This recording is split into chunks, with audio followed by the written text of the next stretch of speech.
और मैंने दीदी के साथ मिलन शुरू की। दीदी बोली, भैया आज कोई नहीं है, मेरे साथ खूब होली खेलो, मुझे खुश कर दो। मैंने बोला, हाँ मेरी बहना अभी खेलते हैं। दीदी बोली, भैया नीचे मम्मी का ऑन रखा है, लगा दो ताकि आसानी हो सके। मैंने बेड से वही पॉलीथीन उठाई और ऑन लगाया। फिर करीब 20 मिनट तक होली खेलने के बाद मैंने अपनी सारी थकान दीदी के साथ बांट दी। दीदी बहुत खुश हो गई और बोली, रिलैक्स हो गई भैया, सच में तुम कमाल के हो, तुम्हारी बीवी के तो मजे हो जाएंगे। मैंने बोला, तुम हो ना दीदी, फिर वाइफ की किसे जरूरत है। दीदी बोली, अच्छा पर मैं घर पर रोज तो नहीं रह सकती हूँ ना।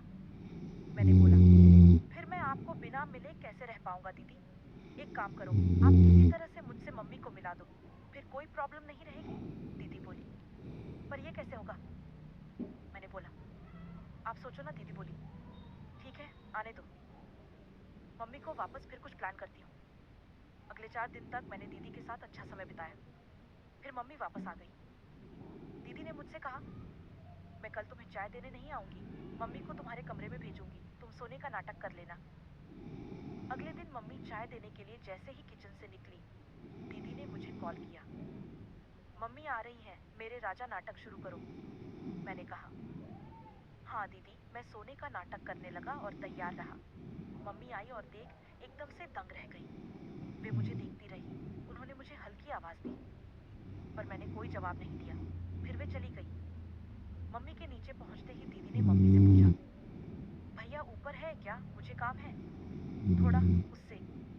तो मम्मी ने दीदी के जाने से पहले ही कहा, रुको मैं बुला देती हूँ। मम्मी फिर से ऊपर गई और मुझे हिलाते हुए कहा, उठो मनोज, उठो। मैं उठ गया और मम्मी को देखकर खुद को ठीक किया। मम्मी शर्म से पानी पानी हो गई। मम्मी सॉरी, वाह पता नहीं ऐसा कब हो गया, कोई बात नहीं, सीमा बुला रही है तुम्हें। फिर मैं नीचे आ गया। दीदी ने एक हल्की सी स्माइल दी, क्योंकि प्लान काम कर रहा था। अगले दिन जब मम्मी बाथरूम में थी तो उन्होंने दीदी से कपड़े मांगे। दीदी ने मुझे भेज दिया। मैं जैसे ही अंदर गया तो मम्मी बोली, तू सीमा किधर है। मैं बोला, उसे सिर दर्द हो रहा है। फिर सुबह के लिए सॉरी बोलते हुए कहा, मम्मी आपने सब देख लिया। मम्मी ने कहा, तो क्या हुआ, बचपन में भी देखती थी क्या, वह बात अलग थी। मैंने बोला, नहीं मम्मी, पर अब तो मैं बड़ा हो गया हूँ ना, तो शर्म आ रही है। मम्मी ने कहा, हाँ बड़ा तो हो गया है। मम्मी ने हंसकर कहा, अब जा सीमा को भेज दे।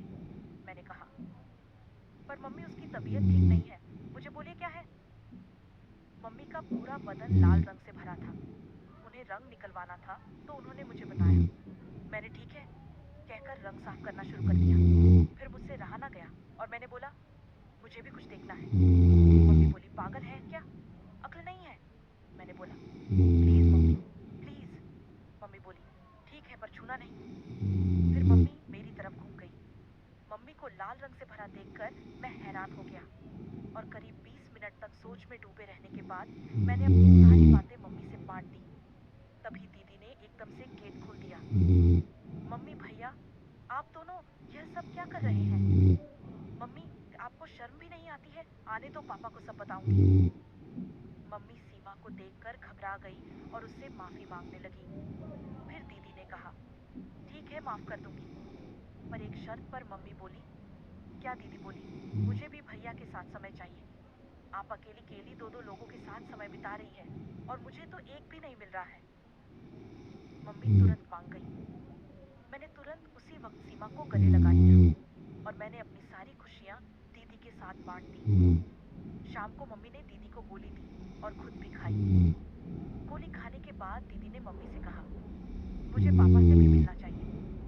मम्मी बोली, वे तो कब से तुझे मिलने को उत्साहित हैं। दीदी बोली, संडे को आप और भैया मार चले जाना तो मैं और पापा मिलेंगे। मम्मी मुस्कुराई और बोली, ठीक है। फिर संडे को मम्मी और मैं मार्केट चले जाने की कहकर घर से निकल गए। दीदी नहाने के लिए गई और उन्होंने गेट को लॉक नहीं किया। पापा नहाने के लिए जैसे ही अंदर आए तो सामने का नजारा देखकर वह दंग रह गए। आखिर उनकी भी इच्छा पूरी होने वाली थी। फिर उन लोगों ने बहुत देर तक साथ में होली खेली और पापा ने भी